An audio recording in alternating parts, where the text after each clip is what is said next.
Hi friends, வணக்கம். Welcome to yoga teaching. இந்த வீடியோவில் என்ன பார்க்க போகிறோம்னா, சிக்ஸ்த்து குடிமையியல்ல ஃபஸ்ட்டு லெசன் பன்முகத்தன்மையினை அறிவோம்.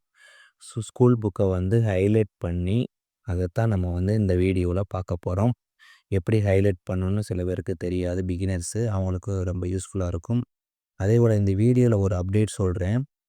வரக்கூடிய 2026 குரூப் 1, 2 அண்ட் 4 எக்ஸாமுக்கு ப்ரிப்பேர் பண்ணக்கூடிய ஆஸ்பிரண்ட்ஸ் எல்லாத்துக்கும் ஜிகே லெசன்ஸ் ஒரு சீரியஸாக நம்ம வீடியோ கிளாஸஸை ஒன் பை ஒன்னாக கொடுக்கலான் இருக்கோம். இந்த வீடியோ கிளாஸ் முடித்ததுக்கப்புறம் இதனுடைய பிடிஎஃப் உங்களுக்கு ஹைலைட்டடான பிடிஎஃப் நம்ம யோகா டீச்சிங் டெலகிராம் சேனலில் நம்ம டெலிகிராம்லேயும் லிங்க்கை நான் வீடியோக்குள்ளேயே அட்டாச் பண்ணுறேன். நீங்கள் டெலிகிராம்லேயும் ஜாயின் பண்ணிவிட்டு அதில் பிடிஎஃப் இருக்கும், நீங்கள் டவுன்லோட் பண்ணி எடுத்துக்கலாம். சரிங்களா?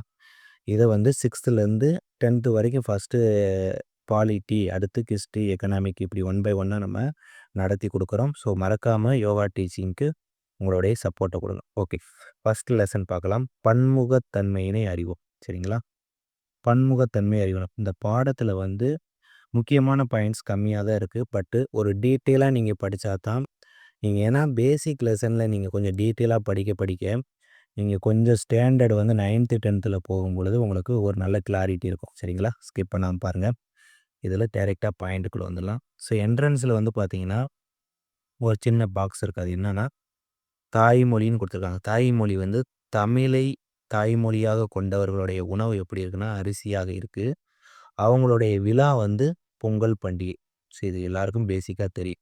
அடுத்து வாங்க, மலையாளத்தை தாய்மொழியாக கொண்டவர்களுடைய பிரதான உணவாக புட்டு இருக்குது. அவங்களுடைய விழா ஓணம். ஓகே, நியர்பை நம்ம ஸ்டேட்டு பக்கத்தில் இருக்கிறதுனால கண்டிப்பாக தெரிஞ்சிருக்கும். அவங்களுடைய உணவு புட்டு, விழா ஓணம். அடுத்து இந்தியில் மோஸ்ட்லி பார்த்திங்கன்னா வட மாநிலத்தவர்கள் பிரதான உணவு சப்பாத்தி. ஓகே, அவர்களுடைய பண்டிகையாக விழாக்களாக பார்க்கப்படுவது கோழி பண்டிகை. ஓகே, ஃபஸ்ட்டு பேஜில் இவ்வளோதான் இருக்குது. இது சும்மா ஓரலாக தெரிஞ்சுக்கோங்க, இது எக்ஸாமில் கேட்க போகிறதில்ல. சரிங்களா? செகண்ட் பேஜ் வாங்க. அழகாக உங்களுக்கு பாக்ஸாக கட்டம் கட்டி கொடுத்துருப்பேன். அதனால் நீங்கள் ஸ்கூல் புக்கை அப்படியே நீங்கள் ஹைலைட் பண்ணி நீங்கள் படிச்சுக்கலாம். ஒன்ஸ் நீங்கள் வீடியோ லிசன் பண்ணிவிட்டு அதுக்கப்புறம் ஹைலைட் பண்ணிக்கணும். சரிங்களா? பாக்ஸில் நான் கொடுத்துருக்கு, நாம் பல்வேறுபட்ட பின்புலங்கள் இருந்திருக்கும், பண்பாடுகள், வழிபாட்டு முறைகளை நம்ம சார்ந்திருப்போம். இருந்தாலும் நம்ம என்ன பண்ணுறோம்னா ஒற்றுமையாக தான் வாழ்கிறோம். அதனால தான் இதுவே பன்முகத்தன்மைன்னு சொல்கிறாங்க. ஓகேவா? இந்தியா ஒரு பன்முகத்தன்மை நாடாக இருக்கிறதுக்கான காரணம் என்னென்னா, ஒவ்வொருத்தவங்களுக்கும் ஒவ்வொரு பேக்ரவுண்டு இருக்கும், ஒவ்வொரு கல்ச்சர் இருக்கும், அவங்க வழிபாட்டு முறை வேறு மாதிரி இருக்குது. இருந்தாலும் இந்தியாவில் ஒரு ஒற்றுமை மிகுந்த நாடாக காணப்படுறதுனால இதைத்தான் பன்முகத்தன்மைன்னு சொல்கிறாங்க. சரிங்களா? அடுத்த பாயிண்ட், இது ரொம்ப ரொம்ப முக்கியம், நோட் பண்ணிக்கோங்க, கேட்கலாம். இந்தியா ஏறத்தாழ எத்தனை ஆண்டுகள் பழமை வாய்ந்த நாகரிகத்துடைய தாயகமாக விளங்குதுன்னு கேட்டிங்கன்னா 5000 ஆண்டுகள். கொஸ்டின் கேட்கலாம். சரிங்களா? எத்தனை ஆண்டுகள் பழமை வாய்ந்த நாகரிகத்தின் தாயகமாக விளங்குதுன்னா 5000 ஆண்டுகள். இதையும் நோட் பண்ணிக்கோங்க. அப்போது இந்தியாவுக்கு பார்த்திங்கன்னா படையெடுப்பின் காரணமாக இல்லை வேறு ஏரியாவிலேருந்து வணிகம் செய்வதற்காக இந்தியாவுக்கு நிறையா பேர் வருகை புரிகிறாங்க. அப்படி வருகை புரியும் பொழுது நவீன இந்தியாவோட இணைத்தவராக ஒரு பகுதியாக உள்ளவங்க யார் இருந்தாங்கன்னா திராவிடர்கள், நீக்ரித்தோக்கள், ஆரியர்கள், ஆல்பைன்கள், மங்கோலியர்கள் போன்றவர்கள் நவீன இந்திய இனத்தவருடைய ஒரு பகுதியாக இருக்கிறாங்க. ஏன்னா மக்கள் ஒரு குழுக்களாக வாழ்ந்து அங்கேருந்து ஒரு வணிகம் செய்கிறதுக்காக புறப்பட்டு கடல் சார்ந்து நிறையா அவங்களுடைய படையெடுப்பு வித்தியாசமாக இருக்கும். ஒன்று போரின் மூலமாக அங்கே பிரச்சனைகள் அதிகமாக இருக்கிறனால வந்திருப்பாங்க, இல்லை வணிகம் செய்ய வந்திருப்பாங்க. ஓகேங்களா? அப்படி வரும்பொழுது இந்த மாதிரியான இனத்தவர்கள் ஒரு பகுதியாக வாழ்ந்து வராங்கன்னு சொல்கிறாங்க. அதாவது திராவிடர்கள், நீக்ரிட்டோக்கள், ஆரியர்கள், ஆல்பைன்கள், மங்கோலியர்கள் நவீன இந்திய இனத்தவருடைய ஒரு பகுதியாக இருக்காங்கன்னு சொல்கிறாங்க. சரிங்களா? இதையும் நோட் பண்ணிக்கோங்க. அடுத்து இந்த பக்கம் வந்தீங்கன்னா கண்டம். ஆக்சுவலாக கண்டம்ன்ற ஒரு கான்செப்ட்னா, கண்டம்னா அதில் என்னென்ன இருக்குன்னா மலைகள், பீடபூமிகள், சமவெளிகள், ஆறுகள், கடல்கள், பள்ளத்தாக்கு போன்ற பல்வேறு இயற்கை பிரிவுகள் மற்றும் காலநிலையை கொண்ட ஒரு பெரிய நிலப்பரப்பத்தை என்ன சொல்கிறோம்னா இந்த கண்டம். அப்போ கண்டத்தில் என்னென்ன அம்சங்கள் இருக்குன்னா மலைகள், பீடபூமி, சமவெளி, ஆறு, கடல்கள், பள்ளத்தாக்கு, இதெல்லாம் ஒரு ஒரு பெரிய நிலப்பரப்ப தான் கண்டம்னு சொல்றோம். இது அனைத்தையும் இந்தியா வந்து பெற்றிருப்பதால் தான் இந்தியாவ வந்து துணைக்கண்டம்னு சொல்றோம். புரியுதுங்களா? இந்தியால அதாவது கண்டத்தில இருக்கக்கூடிய அனைத்து சிறப்பம்சங்களும் இந்தியாவுல காணப்படுறதுனால, இந்தியாவை துணைக்கண்டம்னு சொல்றோம். ஓகேங்களா? புரிஞ்சிருக்கும்னு நெனைக்கிறேன். அடுத்து வாங்க. பாருங்க அழகா வேற்றுமையில் ஒற்றுமைன்னு குடுத்துருக்குங்களா? இந்தியா வந்து பன்முகத்தன்மையாக இருந்தாலும், ஒரு வேற வேற கலாச்சாரத்தை பின்பற்றி இருந்தாலும் கூட, அவர்கள் ஒற்றுமையாக வாழ்வதனால் வேற்றுமையில் ஒற்றுமை அப்படின்னு சொல்றாங்க. ஓகே. கீழ வாங்க அடுத்து. பாருங்க கண்டம்னா பள்ளத்தாக்கு, மலைகள், சமவெளிகள், தீவு, பாலைவனம், கடற்கரை இது எல்லாமே சேர்ந்தது தான் என்ன படிச்சிருக்கோம்? கண்டம். இந்த கண்டத்த வந்து கண்டத்தில இருக்கிற சிறப்பம்சங்கள் இந்தியாவுல காணப்படுறதுனால, இந்தியாவ என்ன சொல்றோம்? துணை கண்டம்னு சொல்றோம். சரிங்களா? அடுத்து வாங்க. ஸோ ஒன் பை ஒன்னா அப்படியே பாயிண்ட்ட நோட் பண்ணிட்டே வந்தீங்கன்னா, உங்களுக்கு ஈஸியா இருக்கும். அடுத்து இது ஒரு புக் பேக்கு. ஒரு பகுதியுடைய பொருளாதார நடவடிக்கைகளை அதன் நிலவியல் மற்றும் காலநிலை கூறுகள் தான் தீர்மானிக்குது. உதாரணத்துக்கு கடலோர பகுதியில வந்து வாழக்கூடிய மக்கள் மீன்பிடி தொழிலாகவும், சமவெளியில வாழக்கூடிய மக்கள் வந்து வேளாண்மை தொழிலாகவும், மலைப்பகுதிகளுடைய வாழக்கூடிய அங்க மக்கள் வந்து மேய்த்தல் தொழிலிலும் ஈடுபடுத்தாங்க. புரியுதுங்களா? ஒவ்வொரு நிலங்கள், வளங்கள் சார்ந்து அங்க ஒரு தொழில் வந்து ஃபாலோ பண்ணுவாங்க. அதத்தான் அத சொல்லியிருக்காங்க. பெருசா வந்து இதில குழப்பம் அடையறதுக்கு ஒண்ணும் இல்ல. சரிங்களா? ஜஸ்ட் ரீட் விட்டுக்கோங்க. மேலும் மலைப்பகுதிகளில் நிலவக்கூடிய அங்க காலநிலை வந்து காப்பி, தேயிலை போன்ற தோட்டப்பயிர் தொழிலுக்கு உகந்ததாக இருக்கு. ஓகேங்களா? மலையில வந்து மவுண்டைன் ஏரியால ஒரு கிளைமேட் நிலவும். அந்த காலநிலை வந்து என்ன மாதிரியான தொழிலுக்கு வந்து உகந்ததா இருக்குன்னா, இந்த காப்பியும், தேயிலையும் தான். இத நோட் பண்ணிக்கங்க. அடுத்து பாக்ஸ். இந்த பாக்ஸ்ல வரதெல்லாம் கொஞ்சம் இதெல்லாம் எக்ஸாம் பாயிண்ட்ல கேட்கக்கூடிய ஏரியா. ஓகே. பாக்ஸ மட்டும் நீங்க என்ன பண்ணணும்? தவறாம ஃபாலோ பண்ணிக்கணும். ஓகே. மேகாலயாவில் அதாவது சாரி மேகாலயாவுல இருக்கக்கூடிய மேகாலயா. ஓகே. சாரி. மேகாலயால இருக்கக்கூடிய மவுசின் ராம் வந்து அதிக மழை பொழியக்கூடிய பகுதியா இருக்கு. ராஜஸ்தான்ல இருக்கக்கூடிய ஜெய்சால்மர் வந்து குறைவான மழை பொழியக்கூடிய பகுதியா இருக்கு. இப்ப அதிக மழை பெய்றதுனால தான் இங்க பாருங்க மவுசின் ராம் வந்து அதிக கிரீன் அது பச்சை பசேல்னு இருக்கு. ஆனா ஜெய்சால்மர் வந்து ராஜஸ்தான் கம்மியான மழை கம்மியான மழை பெய்றதுனால இங்க பாருங்க வறண்டு வறண்டு காணப்படுது. சரிங்களா? அப்ப மேகாலயால வந்து மவுசின் ராம் அது அதிக மழை. ராஜஸ்தான்ல இருக்கக்கூடிய ஜெய்சால்மர் வந்து குறைவான மழை பொழியக்கூடிய பகுதியா பார்க்கப்படுது. சரிங்களா? இதையும் நோட் பண்ணிக்கங்க. அடுத்து இதெல்லாம் ஜஸ்ட் ரீடு தான். சமூகம்னா என்னன்னு பார்க்குறோம். சமூகம்னா ஒரு பொது நலத்திற்காக மக்கள் வந்து இணைந்து வாழக்கூடிய இடமா பார்க்கப்படுது. நமது சமுதாயன்றது விவசாயிகள், தொழிலாளர்கள், கைவினைஞர்கள், பெற்றோர், ஆசிரியர் இதெல்லாம் ஜஸ்ட் ஃபார் ரீட். ஓகே. இதெல்லாம் கொஸ்டின் ஏரியா இல்ல. அடுத்து கீழ வாங்க. ஒரு சமூகத்தோடைய அடிப்படை அழகுன்னு கேட்கலாம். ஒரு சமூகத்தோடைய அடிப்படை அழகுன்றது குடும்பம் தான். அந்த குடும்பம் 2 வகைப்படும். கூட்டு குடும்பம், தனி குடும்பம். இதெல்லாம் பேசிக். இத மட்டும் நோட் பண்ணிக்கங்க. ஒரு சமூகத்தின் அடிப்படை அழகு வந்து குடும்பம். இத நோட் பண்ணிக்கங்க. அடுத்து இங்கிட்டு பாருங்க. இந்தியா வந்து ஏன் மதச்சார்பற்ற நாடு அப்படின்னு சொல்றோம்னா, இங்க நெறைய மதம் இருக்கு. என்னென்ன மதம்? இந்து மதம், இஸ்லாமிய மதம், கிறிஸ்துவ மதம், சீக்கிய மதம், புத்த மதம், சமண மதம், ஜொராஸ்ட்ரிய மதம் போன்ற எண்ணற்ற மதங்கள் இந்தியாவுல தழைத்தோங்கி காணப்பட்டாலும், இந்திய அரசுக்கு வந்து எந்த ஒரு மதத்தையும் அரசு மதமாக அங்கீகரிக்கவில்லை. எந்த மதத்தையும் பின்பற்றலாம் என்பது அடிப்படை உரிமை. இது 10th ஸ்டாண்டர்ட்ல பாலிட்டில படிப்பீங்க. எந்த மதத்தையும் பின்பற்றிக்கலாம் இந்தியாவ பொறுத்தளவு. அதனால இந்திய அரசு வந்து ஒரு பர்ட்டிகுலரா இந்த மதம் தான் அரசு மதமா அவங்க அனௌன்ஸ்மென்ட் பண்ணல, அங்கீகரிக்கல. அதனால தான் இந்தியா ஒரு மதச்சார்பற்ற நாடுன்னு சொல்றோம். சரிங்களா? இங்க எண்ணற்ற மதங்கள் இருந்தாலும் கூட, அதான் வேற்றுமையில் ஒற்றுமை. ஓகே. ஒரு குறிப்பிட்ட மதத்த மட்டுமே நம்ம ஃபாலோ பண்ண கிடையாது. இந்தியாவுல எல்லா விதமான மதம் இருக்கு. அதனால தான் மதச்சார்பற்ற நாடு. Simple concept. ஓகேங்களா? அடுத்து பாருங்க இந்தியாவுல பொங்கல், தீபாவளி, கிறிஸ்துமஸ், ஓணம், மிலாடி நபி, புத்த பூர்ணிமை இதெல்லாம் கவர்மெண்ட்டு லீவே குடுத்துருவாங்க. சரிங்களா? அரசு விழாவா வந்து கொண்டாடப்படுது. கீழ பாருங்க. இந்த தோடன்றது என்னன்னு கேட்கலாம். பழங்குடியின மக்கள். இதையும் நோட் பண்ணிக்கங்க. சரிங்களா? ஒரு போட்டித் தேர்வுல வந்து லைன் பை லைனா வாசிச்சு எது தேவைன்றத நீங்க நோட்ஸ் எடுத்து படிச்சுக்கலாம். இங்க பாருங்க. இந்திய விழா இப்ப பார்த்தோம்னா, இந்திய விழாக்களான பொங்கல், தீபாவளி, ஹோலி, விஜயதசமி, கோலி, ஆயுத பூஜை, நவராத்திரி, துர்கா பூஜை, தசரா, விநாயகர் சதுர்த்தி இதெல்லாம் ஜஸ்ட்டு ரீட் ஓகேங்களா. இந்தியா பண்பாட்டு பன்முகத்தன்மைக்கான ஆதாரம். ஏன்னா நிறைய விதமான மதங்கள் இருக்கனால ஒவ்வொரு மதத்துக்கும் ஒரு விழாக்கள் வந்து அவங்க செலிப்ரேட் பண்ணுவாங்க ஓகேங்களா. இது ஜஸ்ட் ரீட் விட்டுக்குங்க.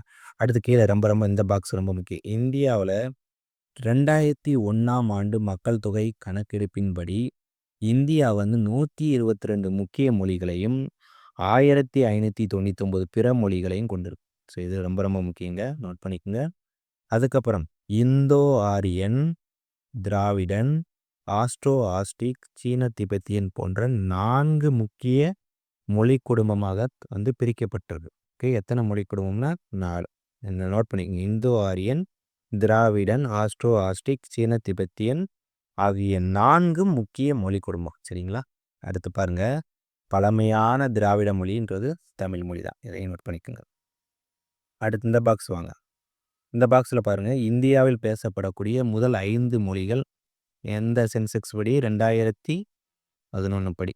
ஓகே, இதனுடைய டேட்டாஸ் வந்து சில நேரம் மாறலாம், நோட் பண்ணிக்கோங்க. ஃபஸ்ட்டு ஹிந்தி, இந்த ஆர்டர் ரொம்ப முக்கியம். ஹிந்தி 43.63% வந்து அதிகமாக இந்தியாவில் பேசக்கூடிய மொழியாக ஃபஸ்ட்டு இடத்துல இருக்கிறது ஹிந்தி தான். சரிங்களா. செகண்ட் வங்காளம் வந்து 8.30%. அடுத்து தேர்டு வந்து மராத்தி வரணும். ஏன்னா 7.9ல் 7.09 இதான் தேர்டு வரும். ஃபோர்த்து தெலுங்கு 6.93%. அடுத்து ஃபைனலாக 5 தமிழ் 5.89%. இந்த டேட்டா மாறும். 2011 சென்சஸ் படி பார்த்தீங்கன்னா அந்த கணக்கெடுப்பின்படி இந்த டேட்டாவை நீங்கள் ஃபாலோ பண்ணிக்கணும். ஏன்னா ஸ்கூல் புக்கோடைய டேட்டா தான் அவங்க கணக்கில் எடுத்துப்பாங்க. அடுத்து கீழே வாங்க.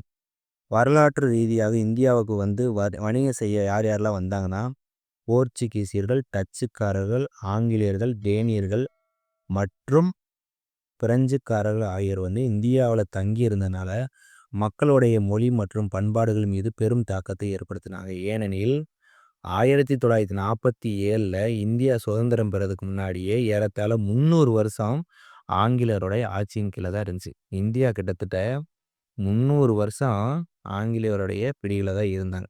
அதனால தான் இந்தியாவில் வந்து ஒரு ஆங்கிலம் வந்து ஒரு முக்கிய மொழியாக எழுச்சி பெற்று நம்ம ஸ்கூலில், காலேஜஸ்ஸு, ஆஃபீஸ்லலாம் பார்த்தீங்கன்னா தவிர்க்க முடியாத மொழியாக வந்து இன்றைக்கும் இருக்குது இங்கிலீஷ். சரிங்களா. எதனால்? 300 வருஷம் நம்ம ஆங்கிலேயருடைய ஆட்சியின் கீழே இருந்தனால தான். சரிங்களா, நோட் பண்ணிக்கோங்க. அடுத்து இந்த பாக்ஸ் ரொம்ப ரொம்ப முக்கியம்.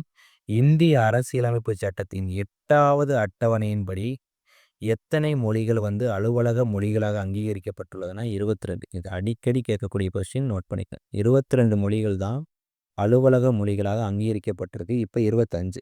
ஓகே, அப்போ 8வது அட்டவணை ஸ்டார்டிங் ஸ்டேஜில் 22 மொழி தான்.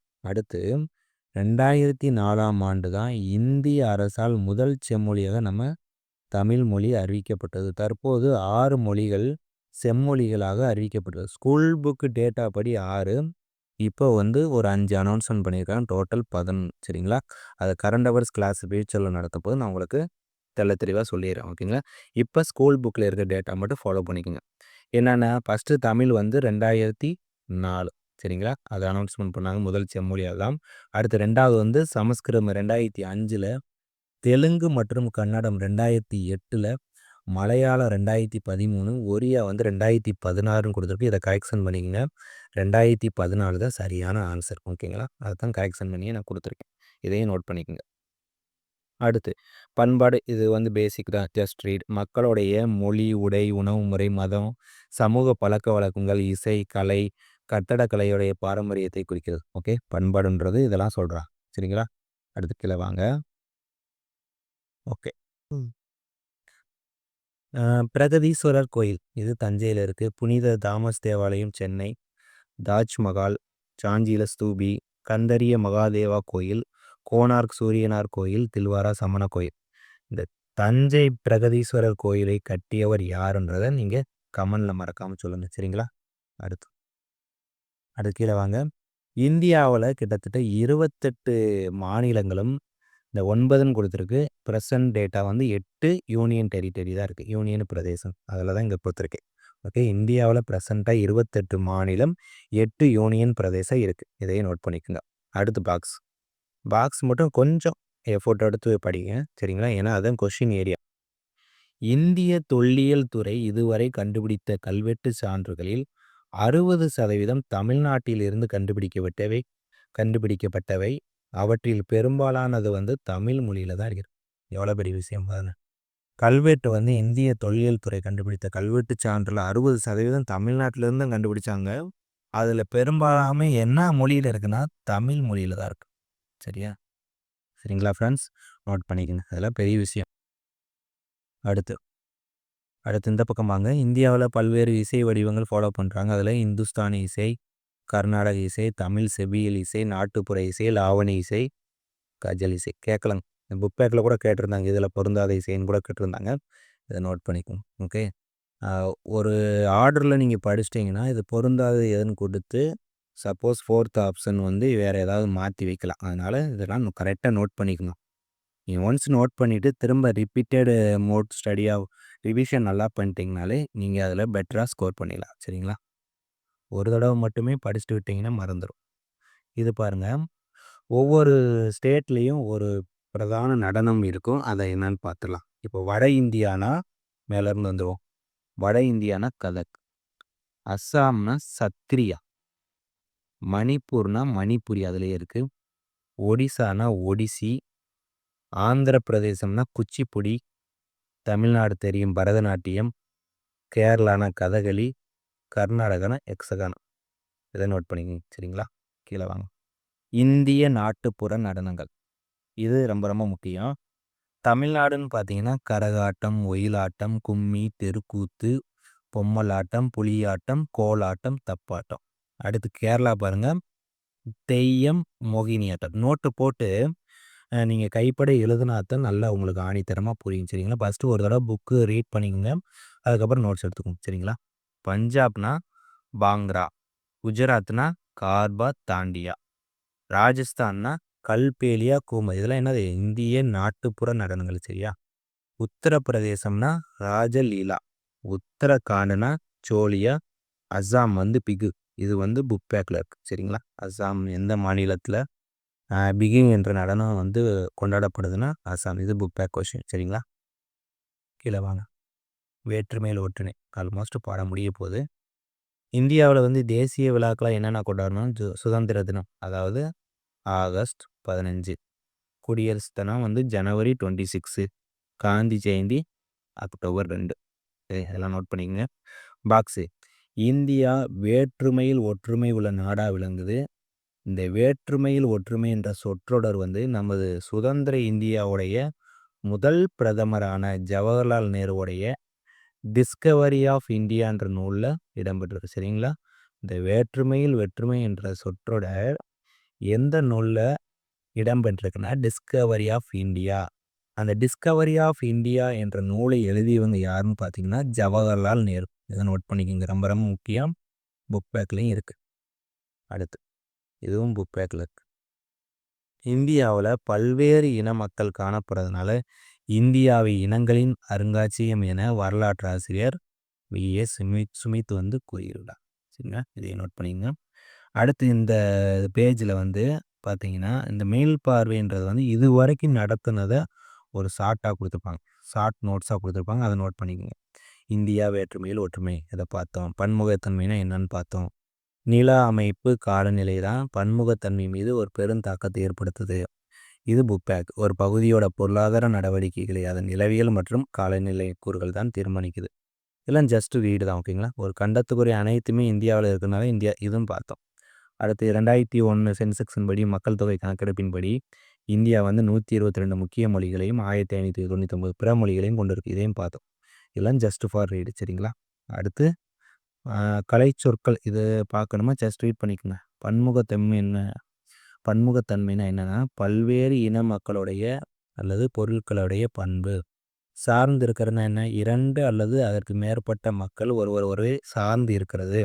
சக வாழ்வுனா ஒற்றுமையாகவும் நம்ம அமைதியாகவும் ஒன்றிணைஞ்சு வாழ்வது. இந்த மொழியியலை நோட் பண்ணிக்குவோம். மொழியியல்னா மொழி பற்றிய அறிவியல் படிப்பிற்கு மொழியியல் என்று பேர். இது நோட் பண்ணி ஓகே, அவ்வளோதான் ஃப்ரெண்ட்ஸ், இந்த பாடம் முடியுது. இதோட வந்து அடுத்து நம்ம புக் பேக்கையும் பார்த்துலாம். சரிங்களா? ஃபஸ்ட்டு கொஸ்டின், நீங்கள் படித்த பாடத்தை நீங்கள் பின்னாடி பார்க்கும்போது புக் பேக் வந்து எவ்வளோ கொஸ்டின் நீங்கள் கரெக்டாக நீங்கள் இது பண்ணுறீங்க அப்படின்றது வந்து நீங்கள் எப்படி இந்த பாடத்தை முன்னாடி நீங்கள் அப்ரோச் பண்ணியிருக்கீங்களோ அதை பொறுத்து தான் இருக்குது. சரிங்களா?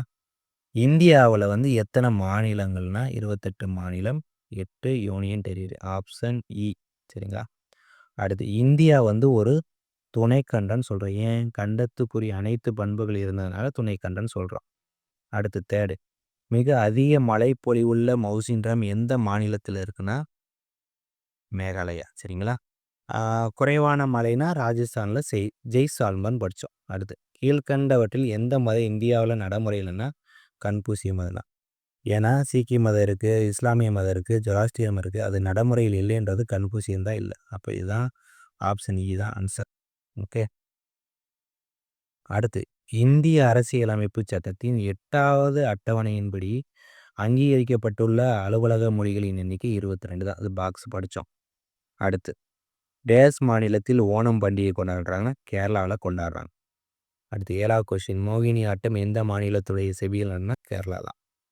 அடுத்து 8வது கொஸ்டின், டிஸ்கவரி ஆஃப் இந்தியா என்ற நூலை எழுதியவர் வந்து ஜவஹர்லால் நேரு தான். வேற்றுமையில் ஒற்றுமை என்ற சொற்றொடர் அதுவும் ஜவஹர்லால். இது ரெண்டுமே ஒரே பாக்ஸில் தான் இருக்குது. சரிங்களா? விஎஸ் சுமித் இந்தியாவை டேஸ் என்று சொன்னாங்கன்னா அழைத்தார்னா இனங்களின் அருங்காட்சியகம். ஆப்ஷன் இ. அடுத்து, கோடிட்ட இடம். ஒரு பகுதியுடைய டேஸ் நடவடிக்கைகளை அப்பகுதியுடைய நிலவியல் கூறுகளும் காலநிலைகளும் பெரிதும் தீர்மானிக்குதுன்னா பொருளாதார நடவடிக்கை. இது நம்ம பார்த்தோம். மிகவும் குறைந்த மழை பொழிவுள்ள ஜெய்சல்மர் எந்த மாநிலத்தில் இருக்குன்னா ராஜஸ்தானில் இருக்குது. தமிழ் வந்து செம்மொழியாக அறிவிக்கப்பட்ட ஆண்டு 2004. பிகுன்றது கடைசியாக பார்த்தோம், அசாம் மாநிலத்தில் கொண்டாடப்படுது. அடுத்து, பொறுத்துக. இந்த வீடியோட எண்டுக்கு வந்துட்டு. சரிங்களா? பொறுத்துக. நீக்ரிட்டோக்கள்ன்றது நவீன இந்திய இனத்தவருடைய ஒரு பகுதியாக இருக்குதுன்னு திராவிடர்கள், நீக்ரிட்டோக்கள், ஆரியர்கள், ஆல்ஃபைன்கள், மங்கோலியர்கள், இவங்க இந்திய இனத்தவருடைய நவீன இந்திய இனத்தவர் ஒரு பகுதியாக இருக்கிறவங்க. அப்போ ஃபஸ்ட்டுக்கு வந்து இந்திய இனம். அடுத்து, கடற்கரை பகுதிகளில் வந்து என்ன பண்ணுவோம்னா மீன் பிடிப்போம். செகண்டுக்கு இது. ஜொராஸ்ட்ரியம்ன்றது ஒரு மதம். ஓகே. 4th ஒன், வேற்றுமையில் ஒற்றுமை வந்து இந்தியாவை தான் சொல்லுவோம். ஓகே. இதோட பாடம் முடியுது. ஸோ இந்த மாதிரி தான் உங்களுக்கு வந்து 1 பை 1 ஜிகே லெசன்ஸ் வந்து ஸ்கூல் புக்கை டீச் பண்ணுறோம். உங்களுக்கு வந்து group 1, group 4, group 2 and 2A இந்த வரக்கூடிய 2026 எக்ஸாமுக்கு ரொம்ப யூஸ்ஃபுல்லாக இருக்க போது. நீங்கள் மறக்காமல் இந்த வீடியோவுக்கு வந்து அதாவது வீடியோ வந்து நீங்கள் ஃபாலோ பண்ணிக்கோங்க. இதனுடைய பிடிஎஃப் வந்து யோகா டீச்சிங் டெலகிராமில் இருக்கும். உங்கள் ஃப்ரெண்ட்ஸுக்கும் தெரியப்படுத்துங்க, ஃபாலோ பண்ணிக்கட்டும். Thank you so much.